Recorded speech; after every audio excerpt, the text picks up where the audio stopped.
நிகழ்வுகளின் வரிசையில் இன்று இந்திய அரசியலமைப்பு உருவான விதம் பற்றி உரையாடுகிறோம். பேசுபவர்கள் பி. பரணி, பி. மதன்.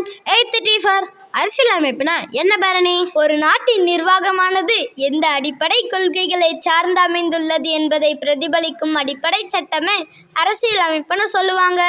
இதன் அவசியம் என்ன தெரியுமா மதன்? அனைத்து மக்களாட்சி நாடுகளும் தங்களை நிர்வகித்துக் கொள்ள ஒரு அரசியலமைப்பு சட்டத்தை பெற்றுள்ளன. குடிமக்கள் வாழ விரும்பும் வகையில் சில அடிப்படை கொள்கைகளை அரசியலமைப்பு தெரிவிக்கிறது.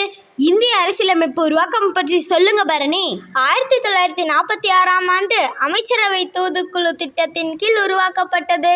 நிர்ணய சபையில் 292 மாகாண பிரதிநிதிகள், 93 சுதேச அரசுகளின் நியமன உறுப்பினர்கள், மாகாண முதன்மை ஆணையர்கள் சார்பில் 3 பேர், பலுசிஸ்தான் சார்பில் 1 ஆக 389 உறுப்பினர்கள் இருந்தனர். ஓ அப்படியா?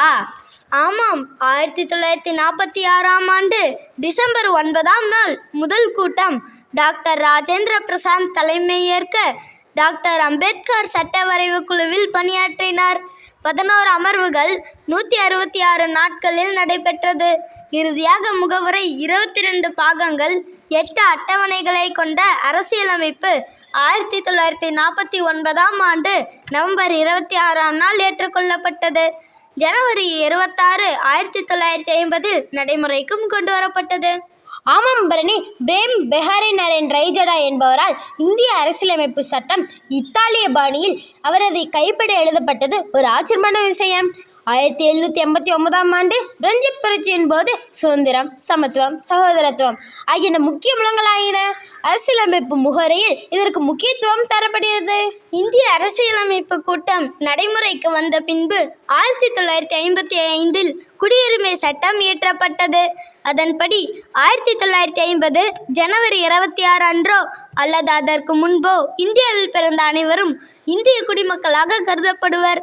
வம்சாவளி இயல்புரிமை மூலமும் குடியுரிமையை பெறலாம். நீங்கள் கேட்டுக்கொண்டிருப்பது அறிவலை. பேசுபவர்கள் பரணி, மதன். அடிப்படை உரிமை சட்டமானது பகுதி 12 இருந்து 35 வரை அடிப்படை உரிமைகள் பற்றி கூறுகின்றன.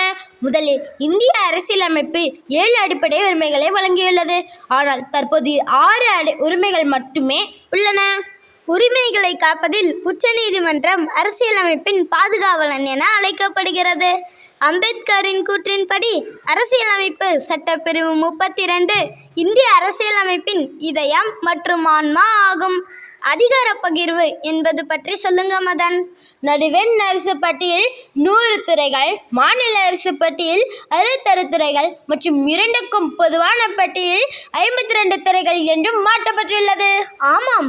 1976ஆம் ஆண்டு மேற்கொள்ளப்பட்ட 42வது அரசியலமைப்பு சட்ட திருத்தம் மாநில பட்டியலுக்கு கீழிருந்து 5 துறைகள் பொது பட்டியலுக்கு மாறியது. அவை கல்வி, காடுகள், எடைகள், பறவைகள் மற்றும் வனவிலங்குகள் பாதுகாப்பு ஆகியவனவாகும். 1969 நடுவண் மாநில அரசுகளின் உறவுகள் குறித்து முழுவதும் ஆராய தமிழக அரசு டாக்டர் பி.வி. ராஜமன்னர் தலைமையின் கீழ் 3 குழு ஒன்றை நியமித்தது. அரசியலமைப்பின் 8வது அட்டவணையில் தற்போது 22 மொழிகள் அங்கீகரிக்கப்பட்டது. 2004ஆம் ஆண்டு இந்திய அரசு செம்மொழிகள் எனும் புதிய வகைப்பாட்டினை ஏற்படுத்தியது. இதுவரை 6 மொழிகள் செம்மொழி தகுதியை பெற்றுள்ளன. அவை தமிழ் மொழி, சமஸ்கிருதம், தெலுங்கு, கன்னடம், மலையாளம் மற்றும் ஒடிசா ஆகும். அவசர கால ஏற்பாடுகள் பற்றி சொல்லுங்க பரணி. தேசிய அவசர நிலை சட்டம் 352, மாநில அவசர நிலை சட்டம் 356, நிதி சார்ந்த அவசர நிலை சட்டம் 360 ஆகியன போர், வெளிநாட்டினர் ஆக்கிரமிப்பு அல்லது ஆபத்து காரணமாக இந்தியாவின் பாதுகாப்பிற்கு அச்சுறுத்தல் ஏற்பட்டால் குடியரசுத் தலைவர் 352 படி அவசர நிலையை அறிவிக்கலாம். மாநிலத்தில் எப்போது ஆளுநர் அவசர நிலையை அறிவிக்கலாம் பரணி? ஒரு மாநிலத்தில் மாநில அரசால் கட்டுப்படுத்த முடியாத சூழல் ஏற்படும் போது ஆளுநர் 352 படி அவசர நிலையை அறிவிக்கலாம். அமெண்ட்மெண்ட் அப்படின்னா என்னன்னு சொல்லுங்க பரணி.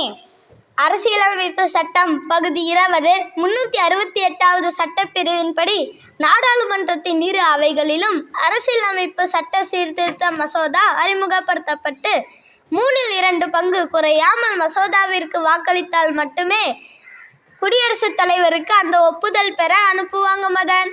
மேலும் அவர் ஒப்புதல் கொடுத்த பின்பு மசோதா சீர்திருத்தத்தை கொண்டு வர முடியும்.